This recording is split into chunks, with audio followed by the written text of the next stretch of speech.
हरिओम नारायण, हर हर महादेव, जय उठ भैरव।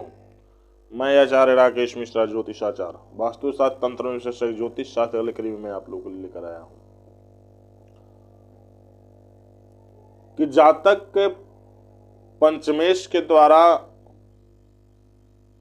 यदि उसका पंचमेश उच्च का है तो उसके संतान पक्ष के लिए क्या लाभ होगा, यह मेरा विषय है। तो पंचमेश यदि कोई भी हो, जिस प्रकार का पंचमेश होगा उसी प्रकार का आपको लाभ मिलेगा। यदि आपका पंचमेश शुभ ग्रह है तो अपने अनुसार उसको लाभ देगा। यदि आपका पंचमेश पाप ग्रह है तो अपने अनुसार वह लाभ देगा। यदि आपका पंचमेश स्त्री तत्व ग्रह है और वहां किसी पुरुष ग्रह का योग नहीं बन रहा है तो केवल लड़के ही जन्म लेगी आपके। यदि आपके कुंडली में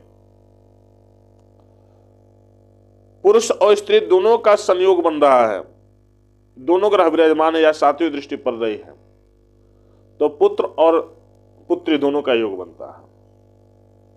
अब यहां विषय बिंदु बनता है कि पहला पुत्र होगा कि पुत्री। तो यदि आपके कुंडली में पंचम स्थान के मालिक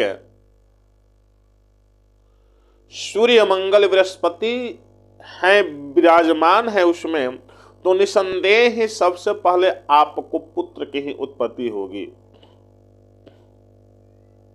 तथा आपके कुंडली में यदि चंद्रमा, शुक्र, बुध विराजमान है तो आपको केवल लड़की ही उत्पन्न होगी। अब देखना यह है कि चंद्रमा आपके, शुक्र आपके, बुध आपके कितने प्रबल योग कारक हैं। शुक्र, चंद्रमा और बुध के रहते हुए, पंचमेश रहते हुए उस पर कोई सूर्य मंगल बृहस्पति की दृष्टि या छाया पड़ती है,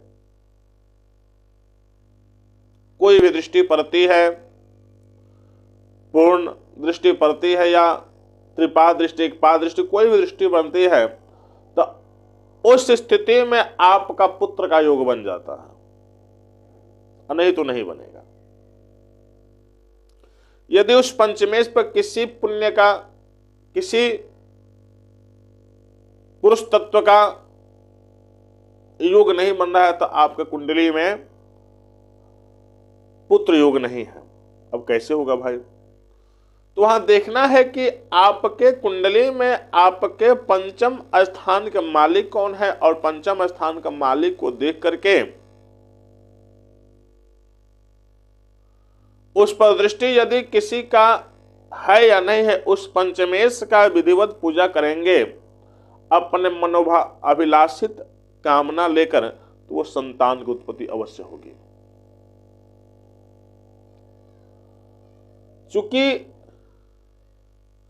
कर्म एक ऐसी सीढ़ी है जिस सीढ़ी से चढ़कर हम लोग कर्म के द्वारा भाग के फल तक पहुंच सकते हैं। इसलिए उस कर्म रूपी सीढ़ी को प्राप्त कर आप भाग रूपी फल को प्राप्त कीजिए। कैसे? तो पंचमेश का जप इत्यादि कराइए, जो भी है उनका जप इत्यादि कराने से आपके यदि भाग्य में संतान योग नहीं है तो संतान योग बन सकता है। सेकंड बात, यदि आपका पंचमेश शनि राहु केतु है तो ये शनि राहु केतु दोनों तीनों वायु तत्व हैं और आपके कुंडली में पंचमेश शनि यदि बन जा रहा है तो विशेष रूप से गर्भ नष्ट होने की संभावनाएं बनती है। और यह पुत्र का योग भी बनाता है। लेकिन सबसे पहला बिंदु यह है कि आपकी जो धाराएं हैं, आपके जो विचार हैं, न्यायपूर्ण होनी चाहिए। यदि आपके उसी पंचम स्थान में राहु विराजमान है तो राहु ग्रहण योग लगाते हैं, तो आपके जीवन में शिक्षा और पुत्र दोनों योग में ग्रहण योग लगा देंगे। तो उस ग्रहण योग के निवारण के लिए आप उस राहु का जप कराएं। यदि पंचमेश कोई भी ग्रह हो, और पंचमेश के साथ सबसे पहले यह भी बात देख लें कि उस समय तत्काल स्थिति में महादशा किसकी चल रही है, और महादशा और पंचमेश का जप कराएंगे, उसके दशांश हवन कराएंगे, तो अवश्य ही आपको उसका परिणाम शुभ फल प्रद होगा। तो पंचमेश जितना प्रबल होगा उतना ही सुफल कार्य सिद्ध करेगा आपका। इसलिए पंचमेश को प्रबलता कीजिए, पंचमेश को शक्ति प्रदान कीजिए। यदि पंचमेश आपके कोई पुण्य ग्रह है, पुरुष तत्व ग्रह है, और जाकर अष्टम भाव में बैठ जा रहे हैं, तो आपको संतान योग तो बनता है, लेकिन उसकी स्थिति यह बनती है कि वो संतान आपके जीवन में नहीं रह सकता। यदि वही पंचमेश आपके षष्ठम भाव में बनता है तो संतान पक्ष से आपको कष्ट होने वाला है, वो संतान पक्ष से आपको अत्यधिक समस्या होने वाला है। तो यही मूल रूप से विषय बिंदु है कि आप पंचमेश को, हम बार बार कहते हैं एक विषय बिंदु को, कि आप इस पंचमेश को पूजन पाठ अवश्य कराइए, क्योंकि पंचमेश ही कुंडली में ऐसा योग बनाएगा जिस योग के द्वारा आपको संतान की उत्पत्ति हो सकती है, अन्यथा कोई योग नहीं बन सकता। दैविक कृपा के द्वारा किसी मां भगवती की कृपा, बाबा भैरव जी की कृपा और विष्णु जी की कृपा बन सकती है, कहीं पूजन पाठ के आपका कर्म अत्यधिक श्रद्धा विश्वास भाव के अंदर आपका योग बन सकता है। नहीं तो पंचमेश को अवश्य मजबूत करना पड़ेगा।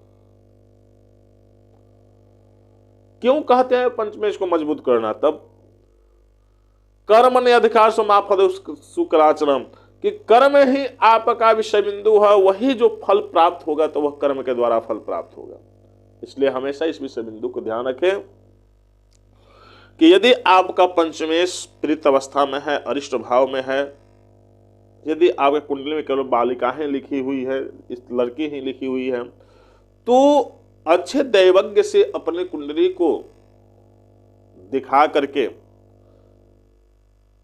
वह दैवज्ञ ही है जो आपके उस कुंडली में स्थित पंचमेश के द्वारा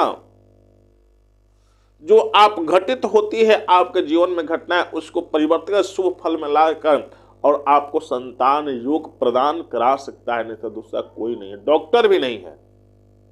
ये मेरा 100% गारंटी है। तो पंचमेश को मजबूत कीजिए, और पंचमेश को मजबूत करके उसके अनुसार जब पूजन कराइए, हवन इत्यादि कराइए, ब्राह्मण पूजन कराइए।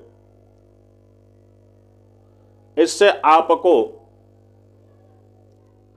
संतान सुख की प्राप्ति होती है, क्योंकि गरुड़ पुराण में कहा गया है कि संतान एक ऐसी है जो आपके जीवन को परम गति को उतार सकता है। इसलिए जीवन में एक संतान अवश्य चाहिए। तो इस बात को ध्यान में रखते हुए अवश्य किसी दैवज्ञ के पास जाइए, अच्छे दैवज्ञ के पास जाइए, और जाकर अपने उस पंचमेश को दृष्ट देखिए और देख करके उसके प्रबल योग बनाइए, जिससे आपके अंदर जो वेदना है, दर्द है, वह दर्द समाप्त हो जाए। हरि भक्ति, भगवान भक्ति, नारायण की भक्ति, भगवान शिव की भक्ति में लीन हो जाइए। माँ भगवती कृपा होगी, अच्छे से अगर आप उनकी भावना करते हैं, सद्भावना से करते हैं, तो आपकी यह मनोकामनाएं अवश्य पूरी हो, इसमें कुछ भी संशय नहीं है। तो इतना ही अगर अपने वाणी को विराम देता हूं। जय बाबा।